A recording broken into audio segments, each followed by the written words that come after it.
시청자 여러분 안녕하십니까? 뉴스제이 시작합니다. 건조한 날씨로 산불 예방에 대한 각별한 주의가 필요합니다.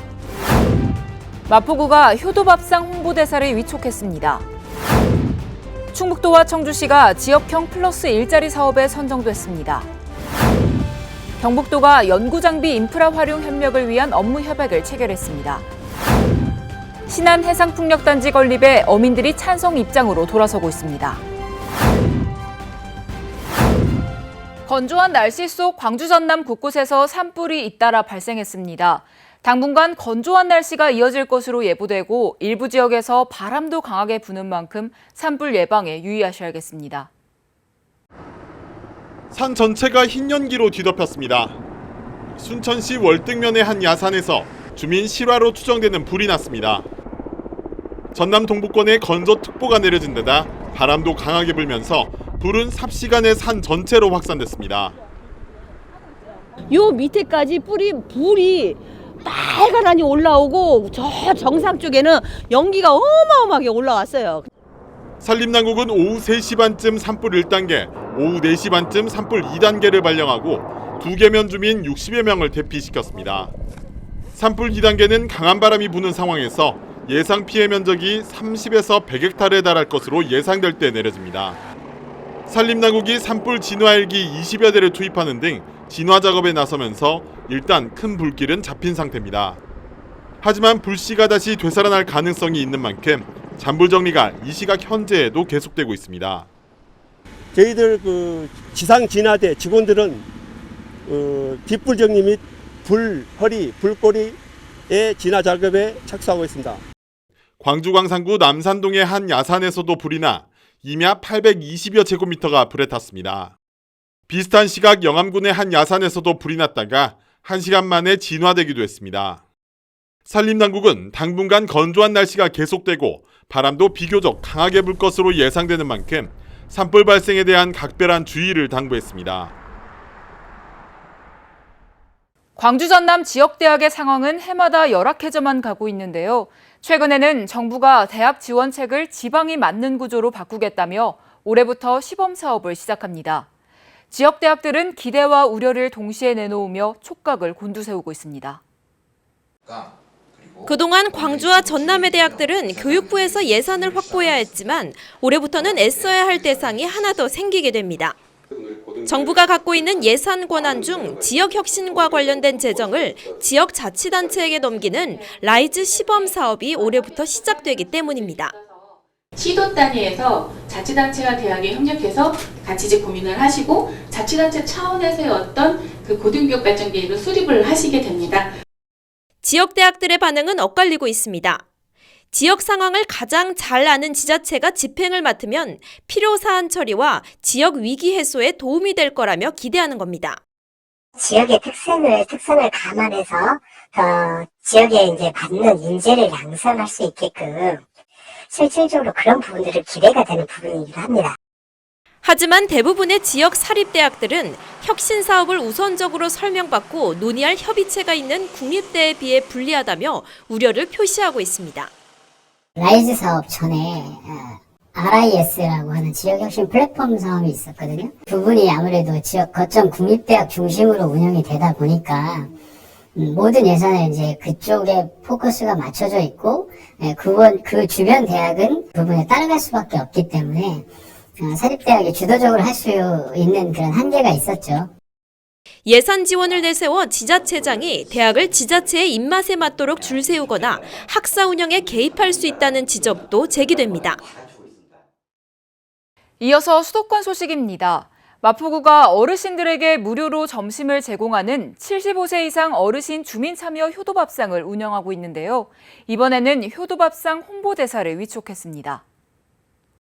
마포구는 75세 이상 어르신 주민참여 효도밥상의 효과적인 사업 홍보와 구 브랜드 가치 향상에 기여하고자 효도밥상 홍보대사를 위촉했습니다. 이에 마포구청장 및 국장, 마포복지재단 이사장, 시니어클럽 어르신 등이 참석한 가운데 위촉식이 지난 20일 구청에서 개최됐습니다. 위촉 대상은 이재용 아나운서이며 행사는 간담회를 시작으로 위촉패를 전달하는 시간을 가졌습니다. 이후 박강수 마포구청장의 축하 인사가 이어졌습니다. 초고령 사회에 대비해서 우리는 준비를 해 나가야 된다는 생각을 갖고 있습니다. 우리가 초고령 사회에 대비를 하지 않으면 정말 큰 사회적 혼란이 올 거예요.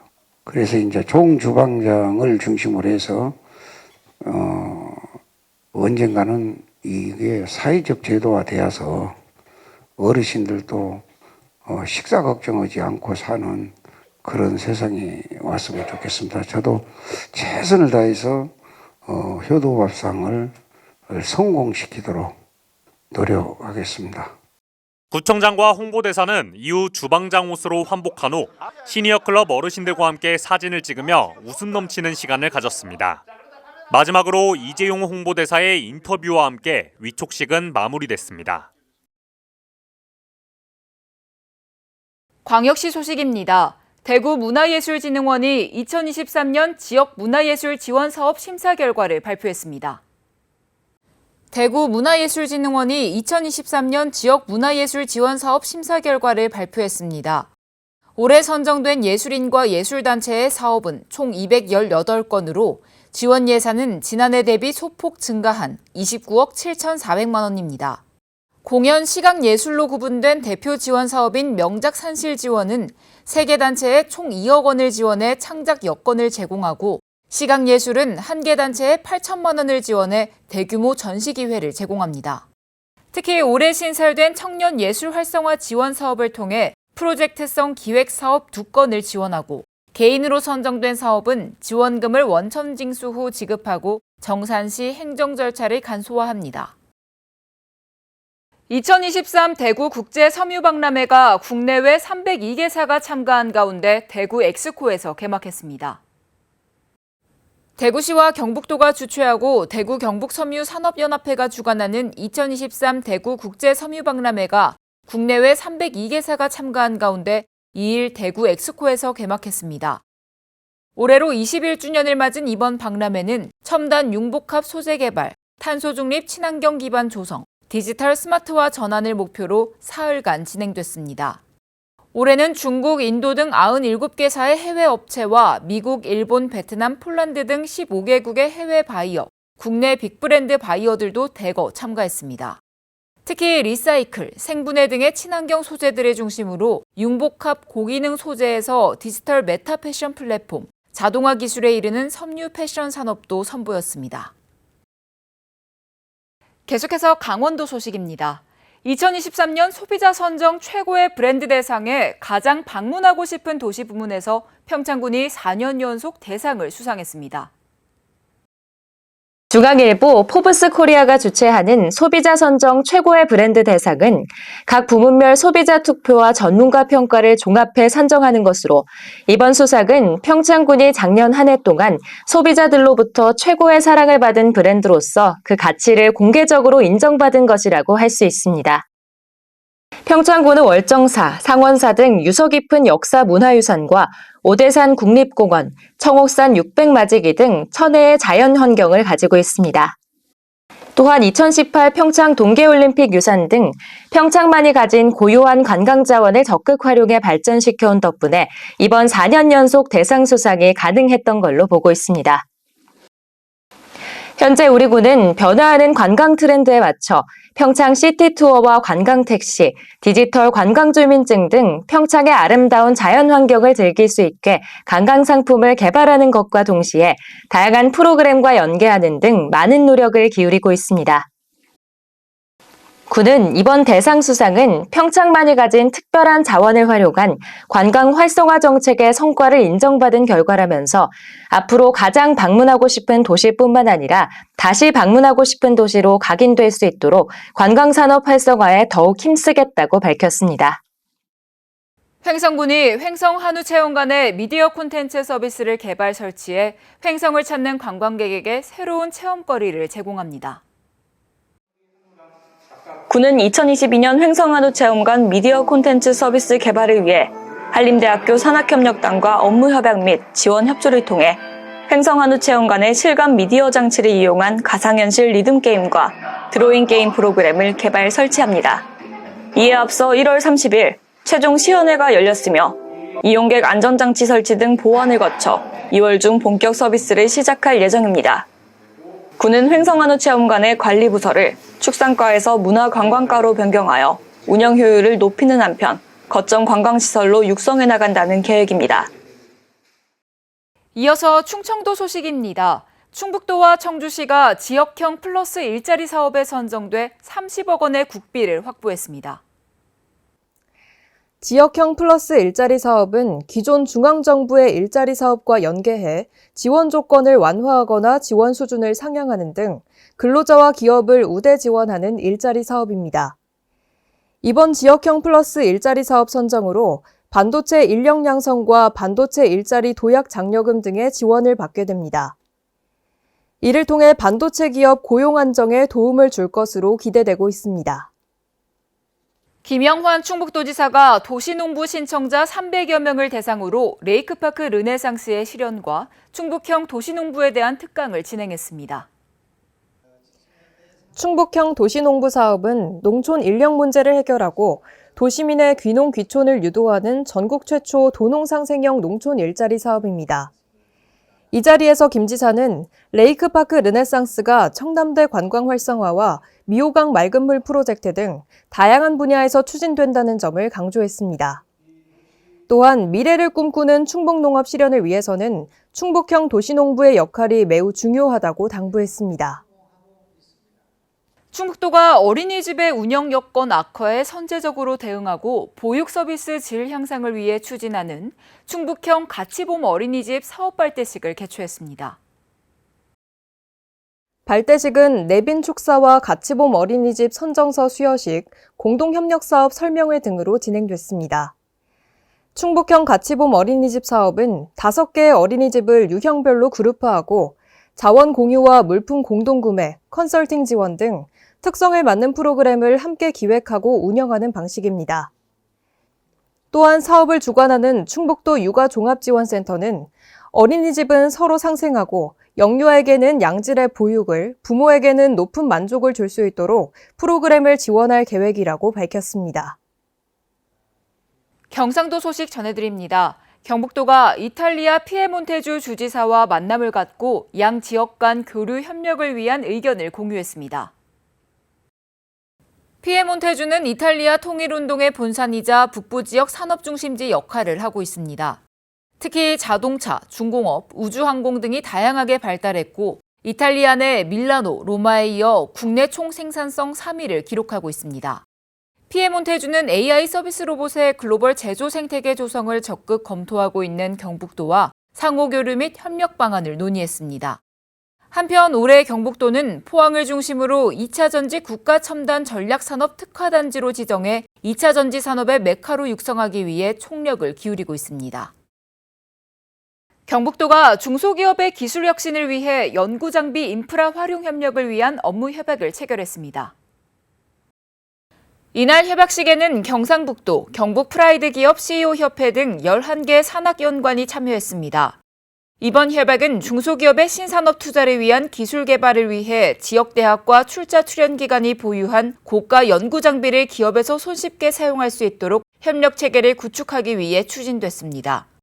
업무 협약에 따라 지역의 출자 출연기관 및 대학은 기업의 신기술 개발에 필요한 장비 및 장비 운영 인력에 대한 정보를 제공하고 출자 출연기관과 대학에서 추진 중인 연구사업 연계 등을 통해 기업의 연구장비 공동 활용을 증진합니다. 한편 경북도는 도내 보유한 연구장비의 활용 증진을 위해 경북 테크노파크와 함께 경북 연구장비 정보 시스템을 구축했습니다. 노후한 포항국가산업단지 철강공단이 친환경 스마트 그린 산단으로 다시 태어날 전망입니다. 이 혁신적인 변화를 주도적으로 이끌 스마트 그린 산단 사업단이 출범했는데요. 출범식에서는 미래형 혁신 산단 대전안에 이정표를 세웠습니다. 출범식에는 유관기관 및 지역혁신기관 관계자와 기업인들이 참석했으며 스마트 그린 산단 조성 사업의 비전 및 추진 계획을 공유하고 경북 포항 스마트 그린 산단 지역협의회 발대식과 현판식을 가졌습니다. 경북 포항 스마트 그린 산단 사업단은 경쟁력이 떨어진 노후 산업단지를 스마트 그린 산단으로 조성하기 위한 전담 부서로 포항시와 경북도, 포항금속소재 산업진흥원 등이 한국산업단지공단의 인력을 파견해 꾸려졌습니다. 사업단은 디지털, 그린, 안전이 융합된 미래형 혁신 산업단지 조성을 목표로 하며 유관기관 및 지역 혁신기관과의 유기적 협력을 통해 산업단지 경쟁력을 강화하고 미래 신산업을 선점해 지역경제 활성화에 이바지한다는 방침입니다. 이에 올해 170억 원을 투입해 포항 철강산단 통합관제센터 구축, 스마트 물류 플랫폼 구축 등의 사업을 추진하고 오는 2025년까지 총 549억 원의 사업비를 투자합니다. 또 철강산업단지를 그린 철강 기반 탄소 중립 선도 산업단지로 탈바꿈하기 위한 국가 매뉴얼 사업 추진, 신규 사업 발굴, 정부 합동 공모 신청 등 추가 국비 확보에도 총력을 기울일 계획입니다. 포항시를 녹색빛으로 물들이고 있는 그린웨이 프로젝트의 중심엔 포항 철길숲이 있습니다. 이번엔 포항시가 철길숲에서 모범도시 숲 인증을 기념하며 시민들과 함께 봄맞이 철길숲 가꾸기에 나섰습니다. 포항시는 22일 철길숲에서 모범도시 숲 인증을 기념하며 봄맞이 철길숲 가꾸기 행사를 가졌습니다. 시는 이날 행사에서 모범도시 숲 현판 제막식을 시작으로 고형 비료 시비, 산책로 봄꽃 식재를 진행했습니다. 모범도시 숲은 관련 법률에 따라 모범적으로 조성 관리되고 있는 도시숲을 국가에서 인증하는 제도로 전국에서 포항 철길숲과 평택 도시바람길 숲이 유일합니다. 모범도시숲 인증위원회는 포항 철길숲이 도심 속 거점형 선형 도시숲으로 향후 발전 가능성이 큰 점, 시민들의 휴식과 문화, 체험 공간으로 우수하게 관리되고 있는 점을 높이 평가했습니다. 시는 철길숲으로 대표되는 포항 그린웨이 프로젝트를 통해 도시숲을 지속 확충하고 도시 이미지와 공간 구조를 획기적으로 변화시켜 쾌적한 정주 환경을 조성하는 데 매진한다는 방침입니다. 광주 교복업체들이 납품과 담합을 한다는 의혹이 끊이질 않았는데요. 검찰이 광주 지역 교복 납품업체 22곳에 대해 압수수색을 벌였습니다. 담합업체들이 다른 업체의 낙찰을 막기 위해 학교 측과 미리 결탁한다는 주장도 제기되고 있어 수사 결과에 관심이 집중되고 있습니다. 지난해 말 광주의 한 교복업체가 다른 업체 대표에게 보낸 문자 메시지입니다. 광주 시내 협의, 일반 업체와 협의 등 주요 업체들 간 담합이 이루어져 있으니 입찰에 참여하지 말 것을 종용하는 내용이 담겨 있습니다. 현재 중고등학교의 교복은 입찰로 가장 낮은 금액을 제시한 교복 공급 사업자를 정하는 방식입니다. 교복 비용 부담을 줄이고자 2014년부터 시행되었습니다. 하지만 일부 교복업체들이 서로 짜고 입찰 금액을 정해 최대한 비싼 가격에 낙찰을 받아간다는 의혹이 끊이질 않았습니다. 광주지검은 광주 교복 대리점 22곳과 점주 자택 등을 압수수색하고 대리점주 22명을 입찰 방해 혐의로 조사 중에 있습니다. 이들은 지난 2021년부터 올해 초까지 광주 중고교 교복 공동 구매 과정에서 41차례에 걸쳐 낙찰자와 입찰 금액을 담합한 혐의를 받고 있습니다. 실제로 올해 입찰이 완료된 중고교 43곳 중 절반 이상에서 1, 2순위 업체들이 불과 1,000에서 10,000원 차이로 입찰 가격을 넣은 것으로 드러났습니다. 일부 교복업체는 담합업체들이 학교 측과 결탁해 낮은 가격으로 입찰하는 비담합업체를 부적격 업체로 몰아 탈락시킨다는 의혹도 제기하고 있습니다. 공공연하게 자기들이 의약금 놓을 거다라고 이야기를 하고 다니는 거예요. 그러니까 제가 가서 일부 학교가 항의도 해요. 그래도 누적교육을 시키고 개찰하면 또 97%, 98% 낙찰이 되는 거죠. 검찰이 일부 혐의에 대한 조사를 끝내고 압수수색까지 진행한 만큼 말만 무성하던 광주 지역 교복 입찰 담합의 진실이 곧 드러날지 관심입니다. 신안 해성풍력단지 건립에 어민들이 찬성 입장으로 돌아서는 분위기입니다. 윤석열 정부 들어 사업 추진이 지지부진하자 어민들이 무산보다는 실질적인 보상과 이익을 공유하는 것이 더 좋다는 판단에 섭니다.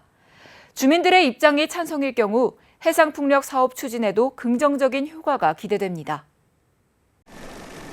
오는 2030년까지 3단계로 추진되는 신안 해상풍력 발전단지는 총 8.2기가와트의 세계 최대 규모입니다.